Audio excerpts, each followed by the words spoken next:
நம்ம சேனல்லேருந்து தொடர்ந்தாப்பலாம் நீங்கள் வீடியோக்களை பார்க்க நினச்சிங்கன்னா இதுவரை நம்ம சேனலை சப்ஸ்கிரைப் பண்ணாதுங்க. சப்ஸ்கிரைப் பண்ணுங்கள். கீழே பெல் சிம்பல் இருக்கும், அதையும் கிளிக் பண்ணுங்கள். சரி, வாங்க நம்ம வீடியோக்குள்ளே போகலாம். வணக்கம் நண்பர்களே. சிறை அனுபவம் எப்படி இருக்கும் என்பதை அதனுள்ளே தண்டனை பெற்று வந்தவர்களுக்கு மட்டுமே தெரியும். நீங்களும் டாக்குமெண்ட்ரி எடுக்கவோ அவர்களுக்கு சிறப்பு பரிசு அளிக்கவோ செல்கிறீர்கள் எனில் அவர்களை பக்காவாக எப்படி நடந்து கொள்ள வேண்டும், எதெல்லாம் பேச வேண்டும், எதெல்லாம் பேசக்கூடாது என்று தயார்படுத்தி வைத்திருப்பீர்கள். எனவே பொதுவாக சிறை கைதிகளின் அனுபவத்தை அவ்வளவு எளிதாக அறிந்து கொள்ள முடியாது. அதிலும் பெண் சிறை கைதிகளின் அனுபவமானது மிகவும் கொடியது. இவர்களை பாதுகாவலர்கள் கூட தவறான விஷயத்திற்கு பயன்படுத்த கொள்ள வாய்ப்புகள் உண்டு. வேறு வழி இல்லை. கத்தினாலும் கூச்சலிட்டாலும் யாரும் உதவிக்கு வரப்போவதில்லை. சிறையிலிருந்து தண்டனை முடிந்து வெளியான உலகளவிய பெண் கைதிகள் பல்வேறு ஊடகங்களில் தங்கள் சிறைச்சாலை அனுபவங்களை பற்றி தெரிவித்த உண்மை வாக்குமூலங்கள். சீரான இடைவெளியில் எலக்ட்ரானிக் ட்ரிம்மர்கள் தரப்படும். அதுவும் சுவரோடு மாட்டி வைக்கப்பட்டிருக்கும். பெண் கைதிகள் வரிசையாக சென்று குளியலறையில் அதை பயன்படுத்தி முடியை ட்ரிம் செய்து கொள்ளலாம். ஆனால் சில பெண் கைதிகள் மட்டும் ட்ரிம்மரின் எதிர்முனை பயன்படுத்தி அதை ஒரு அடல்ட்டையாக பயன்படுத்தி கொள்வார்கள். சிறையில் பெண்களுக்கு அதற்கான ஒரே தீர்வு பெண்கள் மட்டுமே. பெரும்பாலான பெண்கள் இத்தகைய செயலில் ஈடுபடாக வேண்டியது அவசியமாக அல்லது கட்டாயத்தில் நடக்கிறது. ஊரணை சேர்க்கை, லெசோபியன் கே என்று மட்டுமல்லாது ஸ்டெராய்ட் உறவியில் இருக்கும் பெண்கள் கூட வேறு வழியின்றி இத்தகைய உறவில் இணைந்து விடுகிறார்கள். சிறையில் கொடுக்கப்படும் வேலைகளை சரியாக செய்யவில்லை என்றால் தண்டனை நிச்சயம் உண்டு. ஆனால் செய்த வேலைக்கான உணவு மட்டும் சரியாக கிடைக்காது. சிறையில் கைதிகள் அனுபவிக்கும் பெரிய கொடுமைகளின் முதன்மையானது உணவுதான். பெரும்பாலும் சிறைச்சாலை உணவு நன்றாக இருக்காது என்பது ருசியை சார்ந்ததல்ல, தரமற்றது என்பதை தாண்டி உணவில் புழுக்கள் கூட சில சமயம் கிடக்கும். சிலர் திறமையானவர்கள் கூட கையில் கிடைக்கும் பொருளை வைத்து ஏதுவது உருவாக்குவார்கள். கைவினைப் பொருள் போலவோ அலங்கார பொருள் போலவோ வடிவமைப்பார்கள். சிலர் தங்களுக்கு தேவையானது உருவாக்கி கொள்வார்கள். இதில் அடல்ட் கருவிகளை உருவாக்கி பயன்படுத்திக் கொள்வர்களும் இருக்கிறார்கள். கிச்சன் வேலை செய்யும் இடங்களில் கிடைக்கும் சிறு சிறு பொருட்களை வைத்து இவர்கள் தங்களுக்கு தேவையானதை தயார் செய்து கொள்கிறார்கள். சிலர் பாதுகாவலர் தளர்வாக நடந்து கொள்வார்கள். சிலர் மிகவும் கடுமையாக நடந்து கொள்வார்கள். எவர் எப்படியாக இருந்தாலும் ஒவ்வொரு நாளும் அச்சத்தின் உச்சகட்டமாகத்தான் நகரும். சிலர் பாதுகாவலர்கள் பாலியல் துன்புறுத்தலுக்கு உட்படுத்துவார்கள். அடித்து உதைத்து பாலியல் வன்முறைக்கு ஆளாக்கி விடுவார்கள். இத்தகைய வாக்குமூலங்களை 3 மாதங்களிலிருந்து 10 வருடங்கள் வரை தண்டனை பெற்ற சிறை கைதிகள் பலரும் கூறியுள்ளனர். ஆண்கள் சிறையில் மட்டும்தான் அடித்துக் கொள்வார்கள் என்று நினைக்காதீர்கள். பெண் சிறையிலும் சண்டைகள் நடக்கும் என்கிறார் ஒருவர்.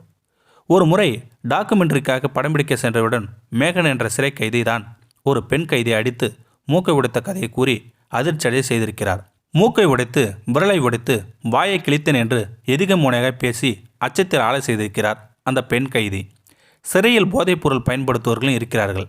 அது கிடைக்காதவர்கள் வேறு சில பொருட்களை போதையாக பயன்படுத்திக் கொள்வார்கள். உதாரணமாக காப்பி தூளை மூக்கு வழியாக உறிஞ்சி அதன் மூலம் போதையை ஏற்றிக்கொள்வார்கள் இருக்கிறார்களாம். சிறையில் அடைத்து வைக்கப்பட்டிருப்பது மட்டும் தண்டனை அல்ல. உண்மையான தண்டனை சுகாதாரமின்மைதான். அங்கே எனக்கு இந்த வசதி வேண்டும் என்றெல்லாம் கேட்க முடியாது.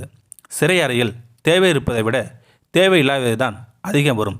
பூச்சிகள், பேன், பொடுகு, அரிப்பு தொல்லை என்று பல பிரச்சனைகள் ஏற்படும். இது யாரோ ஒருவருக்கு மட்டுமல்ல, சிறையில் இருக்கும் பெரும்பாலானவர்களுக்கும் இருக்கும். சிறையில் இருப்பதிலேயே பெரிய தண்டனை தனிமைதான். சிலரை தனி அறையில் தான் அடைத்து வைத்திருப்பார்கள். அவர்கள் குறிப்பிட்ட நேரம் தவிர வெளியே எங்கேயும் செல்ல முடியாது. தங்களுக்கு பிடித்தவர் பற்றி நினைத்து கொண்டிருந்தாலும் கூட ஓரொரு நாளில் அந்த இனிய நினைவுகள் கூட ரணமாக மாறிவிடும். அவர்களை எல்லாம் பிரிந்து இப்படி சிறையில் கிடைக்கிறோமே என்ற ஆதங்கம்தான் மீதம் இருக்கும். சிறையில் இருக்கும் அனைவரும் ஒவ்வொரு குணாதிசயங்கள் கொண்டிருப்பார்கள். சிலர் சிறையில் இருந்தாலுமே கூட தினங்கள் தங்கள் சுத்தமாக வைத்துக்கொள்ள விரும்புவார்கள். சிலர் சுகாதாரம் இல்லாமல் நடந்து கொள்வார்கள். சிறையில் நான் இந்த அறையில் இவருடன் தான் இருப்பேன் என்றெல்லாம் அடம்பிடிக்க முடியாது. பல சமயங்களில் உடன் இருக்கும் சிறைவாசி மூலமாகவே பல பிரச்சனைகள் உண்டாகும். ஒரு முறை சிறையில் நீர் பற்றாக்குறை. வாரத்திற்கு ஒரு நாள் மட்டுமே குளிக்க முடியும். அதிலும் ஒருவர் இவ்வளவுதான் பயன்படுத்தி கொள்ள வேண்டும் என்ற கட்டுப்பாடு கூட. உள்ளே குளிக்கும்போது நீர் பயன்பாட்டை கண்காணிக்க ஒரு பெண் அதிகாரி இருப்பார். அவர் முன் குளிப்பதே கடினம். அதிலும் அவரது கோப பார்வையில் அந்த சிறிதளவு நீரில் குளித்து முடித்துவிட்டு வருவதற்குள் உயிரே போய்விடும். கொஞ்சம் தண்ணி அதிகமாக பயன்படுத்தினாலும் கூட வார்த்தைகளும் தடிகளும் வலுவாக தாக்கும். பெண் சிறை கைதிகள் பெண்களுடைய அந்த உறவில் இணைந்திருப்பார்கள் தான். ஆனால் இது மிகவும் எளிதானதல்ல. அதே போல நினைக்கும் போதெல்லாம் இந்த உறவில் இணைய முடியாது. அடிக்கடி இப்படியான உறவில் இணைவதோ யாரானோ அறிந்தார்ந்தாலோ அல்லது இப்படியான உறவில் இணைந்து மாட்டிக்கொண்டாலோ அதற்கான தண்டனை தீவிரமானதாக இருக்கும். அதேபோல இந்த உறவில் இணைத்தபடி எல்லாம் இணைய முடியாது. கிடைக்கும் குறுகிய காலகட்டத்திற்குள் விருப்பத்தை நிறைவேற்றி கொள்ள வேண்டும். பாதுகாவலுடன் மாட்டிக்கொண்டால் வாழ்நாள் முழுக்க மறக்க முடியாத தண்டனைக்கு ஆளாகக்கூடும். சிறை வாழ்க்கை குறித்து பெண் கைதிகள் கூறும் திடுக்குறும் உண்மை வாக்குமூலங்கள் இருப்பதிலேயே பெரிய அபாயம் என்னவெனில், எப்போதும் எந்த சிறை கைதிகள் சைக்கோ போல நடந்து கொள்வார் என்பதுதான்.